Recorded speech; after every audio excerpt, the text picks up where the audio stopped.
សួស្តីអ្នកនរគ្នា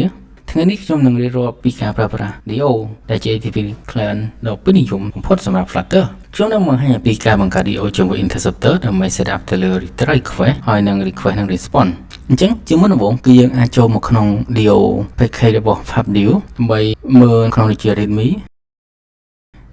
example ឬក៏ installation ចឹងនៅក្នុងនេះយើងអាចប្រើ Flutter pub add DO ដើម្បី add package ចូលក្នុង Flutter project របស់យើងអញ្ចឹងនៅក្នុង project របស់ខ្ញុំក៏មាន add package នឹងហើយអញ្ចឹងដូច្នេះយើងនឹងចាប់ផ្ដើមជាមួយនឹងការបង្កើត class DO request តែម្ដងអញ្ចឹងនៅក្នុងនេះគឺយើងមាន class DO request មួយដែលយើងបង្កើត object មួយ DO ដែលចេញពី DO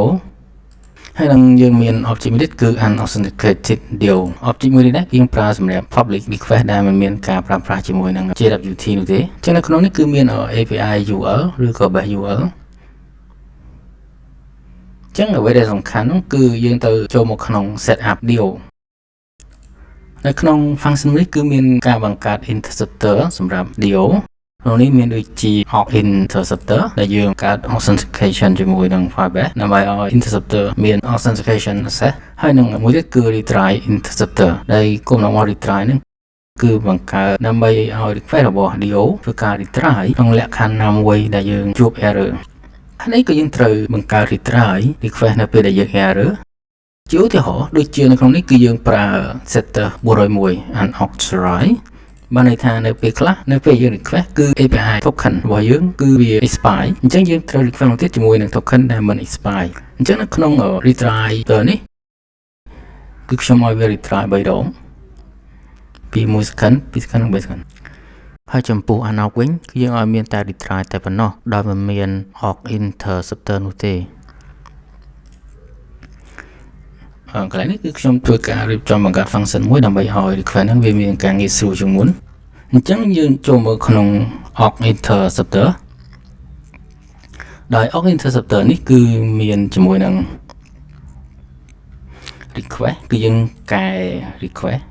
យើង change យើង set request ជាមួយនឹង header យើងអាចផ្លាស់ប្ដូរ header របស់វាទៅក្នុងនេះក៏បានក្នុងនេះខ្ញុំគ្រាន់តែបន្ថែម option header ដោយប្រើ JWT ដាក់នៅក្នុង header តែប៉ុណ្ណោះអញ្ចឹងនៅក្នុងនេះក៏ខ្ញុំកែតែប៉ុណ្្នឹងដែរដើម្បីឲ្យ request វាបន្តទៅទៀតតោះមកនៅក្នុង on response នេះគឺយើងអាចផ្លាស់ប្ដូរកែប្រែ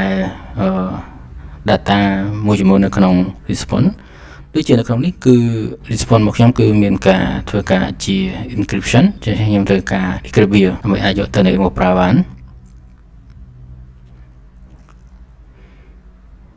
បន្តមកទៀតគឺចំណុចនេះគឺ on error អញ្ចឹងនៅក្នុងនេះ error គឺយើងអាចធ្វើការកែប្រែ error ឬក៏យើង check ថា error របស់យើងទៅ handle យ៉ាងម៉េចខ្លះជាងនៅក្នុងនេះគឺខ្ញុំ handle តែ401ទេពីព្រោះខ្ញុំ handle នៅខាងលើហើយនៅក្នុងនេះបើសិនជា401តើតើនឹង unauthorized access ខ្ញុំត្រូវការកែឬក៏ត្រូវ update new token ទៅមកធ្វើការ request ម្ដងទៀតជាមួយ new token បើទាញទៅនៃមកវិញអញ្ចឹងក្នុងនេះវីដេអូខ្ញុំមានតែប៉ុណ្្នឹងទេបើសិនជាអ្នកនិយាយក៏ជួយ like និង subscribe ផងដើម្បីចែកម្លែកដឹងនេះទៅ developer ផ្សេងទៀតផងដែរបើសិនជាអ្នកមានចម្ងល់អីអ្នកអាចធ្វើការសួរនៅក្នុង comment បានអរគុណ